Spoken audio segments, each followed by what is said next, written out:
Dit is nie net die sterkste of slimste spesies wat uiteindelik oorleef nie, maar die spesies wat kan aanpas by verandering. In landbou word hulle die Megaboere. Trevor Elliott, visionêr.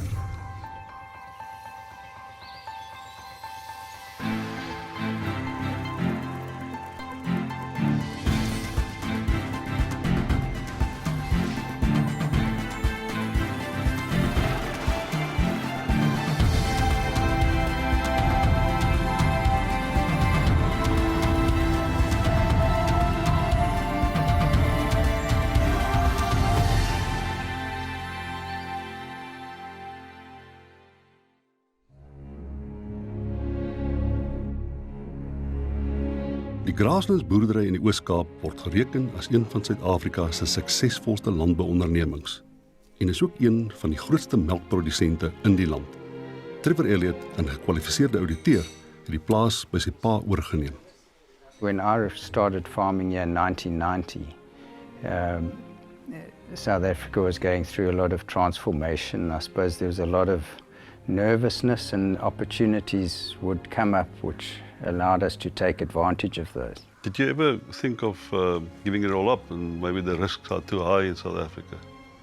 We did have a time when we were a bit nervous, but I think we were confident the way the new South Africa was developing, that there would be a future for all South Africans. And I mean, we've been here over 200 years, so we're very much part of Africa. Die Elliots is afstammelinge van die 1820 settlers en sy voorsate het in Skotland met vee geboer. Hier in Suid-Afrika het sy oupa in die Burgersdorp distrik met skape geboer. Sy pa Ralph het later in die Tsitsikamma gevestig.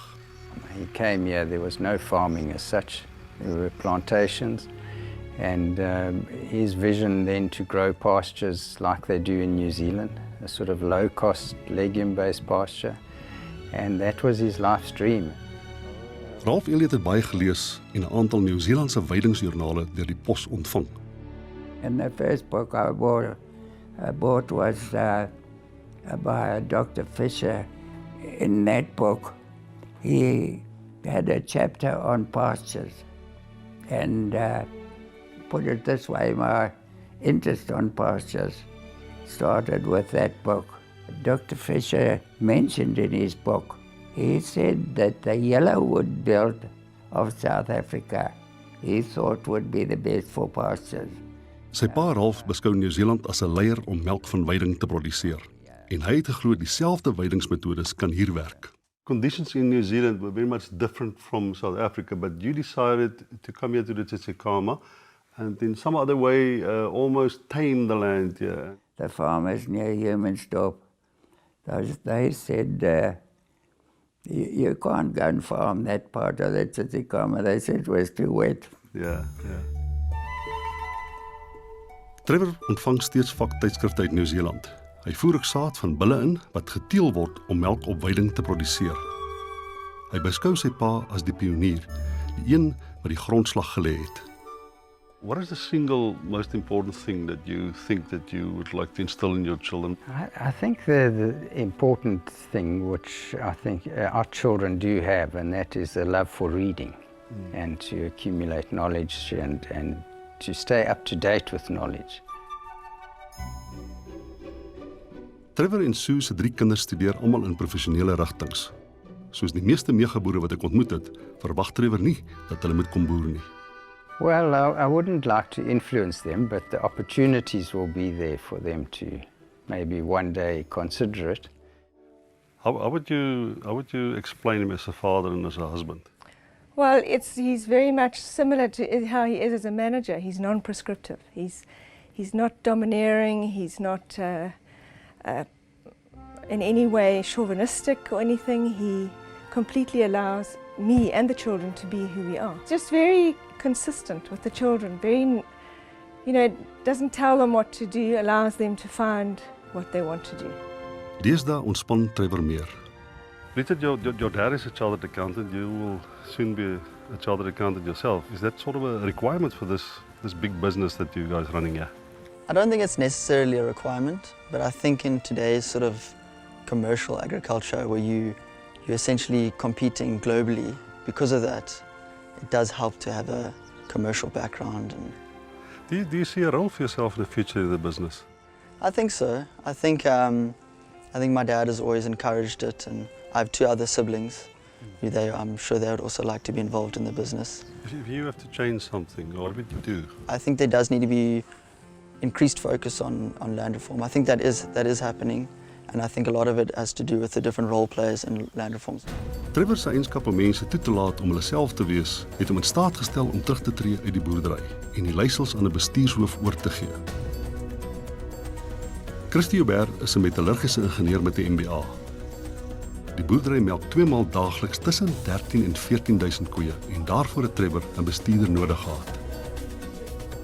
Die geografiese uiteenlopendheid van 'n klomp boerdery-eenhede maak dit nie moontlik meer vir 'n persoon om te bestuur en die besluite te neem en weet in elke dag sy pols op elke element te hê. Dit maak dit van kardinale belang dat jou bestuurder op die plaas volle verantwoordelikheid neem en dan ook verantwoordbaar is vir die besluite wat hy moet neem. Hy moet daai plaas bestuur asof hy dit sy eie is. Dis sy beursie elke dag, dis sy beeste elke dag. Hy moet absolute eienaarskap van daarvan en ons is Grasslands is geseën en bevoorreg om 'n span mense te hê soos wat ons op elke plaas kan plaas. Are you still a farmer in your business, man? I still see myself as a farmer, yeah. We don't want to escape that definition, even regardless how big we become. Huh? Yeah. There's something romantic about that concept of being a farmer. Being a farmer, and I suppose that what I identify with are the tangibles, the soil, the pastures and the animals.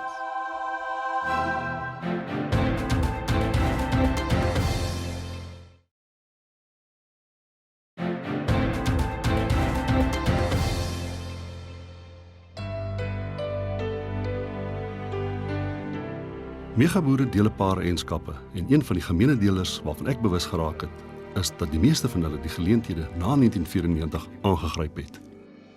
We were always controlled by the old dairy board, and prices were set by the dairy board. So you had fresh milk prices, which was higher than the industrial milk prices.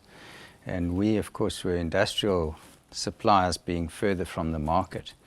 But once the dairy board was abolished in the late 80s, and then the policy became milk is milk, and all milk was the same, and it became an open, competitive market. So is regulation bad for an industry such as this? Yes, I think regulation was bad. I think it's a lot better without the regulation. But of course, like any free market, it's a very cyclical business. Die 12 plase in die Grasslands boerdery word as 12 verskillende sake-eenhede bestuur. Ons het een boekstel wat ons byhou en in daai boekstel hou ons afsonderlik rekord van elke ekonomiese eenheid. Sal een ekonomiese eenheid 'n ander kan subsidieer as dinge skeefloop? Ja, nee, verseker, maar ons verantwoord hulle elkeen individueel. Gebeur dit soms? Nee, in my tyd wat ek hier is nie. Trevor meen hy is suksesvol omdat hy die basiese beginsels van boerdery nakom. For us, the 3 basics are to produce highly productive, high-quality pastures, number 1. Number 2 is to have higher genetic merit cows harvesting directly that pasture. And then number 3 is to have a very concentrated calving. Trevor se pa het reeds in 1984 begin om die genetiese kwaliteit van die diere te verbeter deur genetika van Nieu-Seeland af in te voer. Because of the fact that they are proven on pasture as opposed to European and American genetics that are proven on a confinement system where the food is brought to cows in barns or feedlots, and it's a very easy life for them. They fed lots of food and produce lots of milk. So how do you improve on the quality of the feed? Well, I think to grow the right pastures, so ryegrass is our dominant species, which is a high quality. That's from New Zealand, isn't it also? Well, we get the seed from New Zealand, but course, ryegrass is originally from the Mediterranean European countries. The hybridization is done mostly in New Zealand and more suited to our climate. So yes, we've got to grow high quality pastures, fertilize them correctly, and then the key, of course, is the grazing management. We do measure the pastures weekly. In other words, they will take a plate meter and actually measure the amount of grass you've got on the farm. Okay, Pete, this is a nice mix of clover, ryegrass and kikuyu. Ryegrass takes very careful management, grazing management, and if I just pick up one of these stolons, and yeah, you've got the new leaf emerging, and this is the second leaf that's probably 7 to 10 days old. This is the dying one. And this third leaf, which was grazed at the last grazing, you can see there is busy dying. So ryegrass will never have more than 3 leaves. So once this leaf matures, then a third leaf will come out, and then it has to be grazed because it will stop growing after that. Okay, and then it will lose its nutritional value. It will start losing nutritional value, as well as it will stagnate at that quantity. Trevor glo tegnologie met die kapitaaluitleg regverdig. Early 1990s, we brought out a milking machine from New Zealand. We imported it. It's a herringbone machine, and it's been highly efficient, and it's low cost. Today, there are much more sophisticated rotaries that are probably do a better job in terms of ease of milking for the staff. And then on top of that, there's electronic metering of milk and recording and feeding according to production is the more high-tech stuff. We have got one shed with that in it, but we're not yet convinced that it justifies the capital. So we do believe that technology is important, but it must be built on a solid base of doing the basics right. Dairy farming is not very labor intensive, I think. Yeah, no, it's very low. We used to aim for 1 labor unit per 100 cows, but we're well below that at the moment. We did go through a few changes from a single season of calving. The market forced us into going to a dual season, so we calved twice a year, and that did increase the labor requirement, I suppose reduced efficiency to satisfy the market. 'n Melkboerdery vir goed opgeleide werkers. The guys need to be well trained, and a very important fact with, I suppose, any livestock farmer is that stockmanship, that instinct.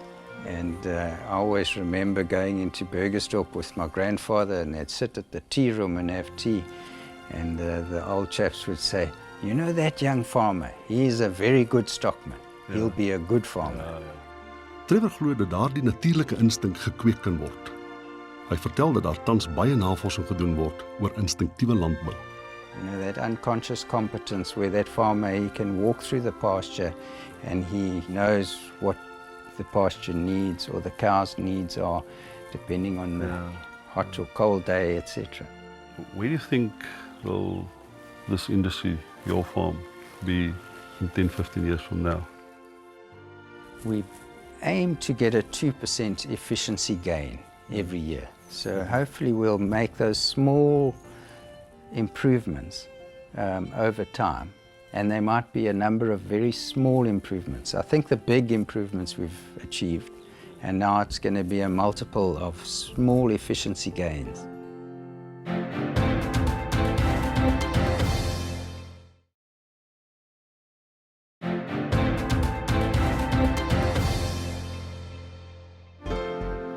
So wat 11 jaar gelede het Trevor met 'n unieke swart bemagtigingsmodel vorendag gekom. Dit is geskoei op die Nieu-Seelandse melkdeal skema, wat nou al vir langer as 'n eeu deur wetgewing daar gereguleer word. Share milking, you have two parties, the farmer, and in our case now the employee trust has bought the farm, and we, the share milker, own the cows, the movables, tractors, and the labour. And The relationship between the two parties is that the farmer or landowner is the employer and the share milker is an independent contractor. Die plaas Skoonfontein is in 2004 vir daardie doel aangekoop deur 'n banklening en 'n 35% bydrae van die destydse departement van grondsake. Black economic empowerment is important. I don't think any farmer or the farming industry is trying to evade it. We took it seriously that we would play our part in it, but that there must be some financial benefit or meaning financial benefit for the beneficiaries. If it was going to be a few $1,000, then it's not worth doing. Die sakeverhouding kom daarop neer dat die plaaseienaar die grond en die vaste infrastruktuur soos die besproeiingstoerusting en die melkstal verskaf.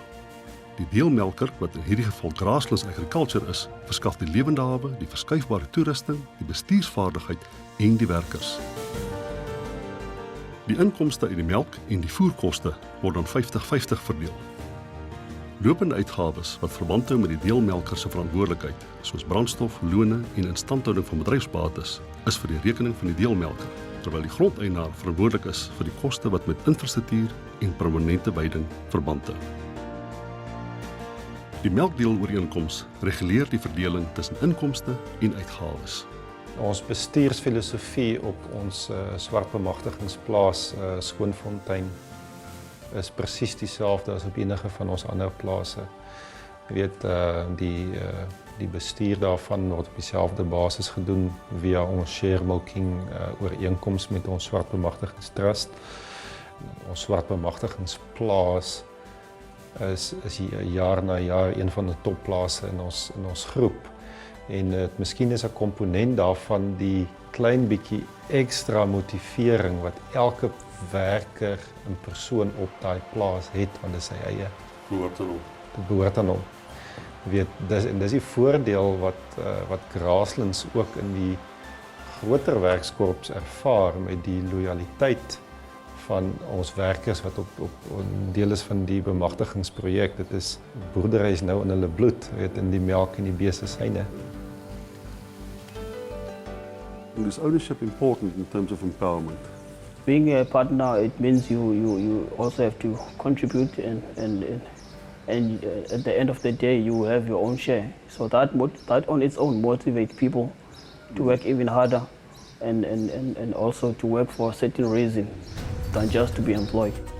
Nadat die aanvanklike skuldbrede die eerste 2 jaar terugbetaal is, trek aandeelhouers aansienlike voordeel uit die projek en benewens 'n salaris verdien hulle ook dividende. Dit het 'n rimpeluitwerking op gesinne en uiteindelik ook op die hele gemeenskap. The biggest benefit is motivation. I get motivated of when working for this project because I know I own a bit of it. You see, that on its own motivates me. Die grondeienaars kry salarisse, maar omdat die deelmelker ook die bevoordeeldes van die trust in diens neem, beteken dit dat werkers deel in die wins van hul gedeelte van die onderneming. The relationship between the grasslands and the trust is a very good relationship that we have, and then whenever we have problems, we do sit down if they do occur and then talk about them, and then we find a way. And the rules that were set from the beginning, they were just straightforward, and they make it easier to run the project. You see. It was not just empowering them, but it was also empower perhaps the next generation almost. Exactly. That they would be moved from low income into perhaps a middle income category and be able to educate their children well. Yeah. But that's on a functional level. Is there a moral justification for it too? I think there is a moral justification, yes, of course. What would it be? What do you think it's? Well, I think we've got to redress the wrongs of the past and people being denied access to land or physically losing their land, and we had to make amends. We want to play our part and continue. Megaboere glo die boerdery se bemagtigingsmodel bied geleenthede vir die besigheid om ook te groei. Deur middel van grondhervorming wil ons besigheid groei tot voordeel van ons werkers, wat ook deel van landbou kan word as grondeienaars. Melkplase in Suid-Afrika word toenemend oorheers deur groter boere. Trevor sê internasionale prysstrukture speel 'n al groter rol. Die land is ook sensitief vir invoere. I think that trend will continue as efficiencies are sort of forced on the farmer via the supermarkets and so on. One just has to become more competitive, more efficient. And being in a commodity industry, your only sort of mechanism of defense is to be the lowest cost producer. And do you think the so-called family farm, the romantic idea of a family farm will pay a bit of a price there? They will, but there will always be place for a very efficiently run family farm. With pasture-based dairying, there are physical constraints in that you can't go too big on a single farm because then the cows just have to walk too far. One of the, I would say, sources for increase in productivity in South Africa has been supermarkets expanding into Africa, isn't it? Yeah, it has given us a big opportunity to export into Africa. So I think a lot of the South African exports are going via the supermarket chains as they expand into Africa, which is good for us. And the opportunities are definitely there. As Africa develops economically and growth rates increase, there will be more opportunity to export into Africa. Trevor, it's been a great privilege. Thanks a lot. Thanks very much, Pet. Dit word gesê kennis is mag, maar ek vermoed dit gaan eerder oor hoe jy dink as wat jy dink. Trevor Elliott se voorouers het in 'n pragtige plaas hier in die Tsitsikamma nagelaat. Maar daar's 'n ander nalatenskap en dit is die manier waarop hy dink. Daar's vandag 40,000 boere oor in Suid-Afrika. Oor 20 jaar, miskien net 25 of selfs 30 en hulle gaan meer produktief wees. Gaan meer effektief boer. Hulle gaan een ding gemeen hê. Dit gaan die manier wees waarop hulle dink. I've met Trevor Elliott. I think I've seen the future.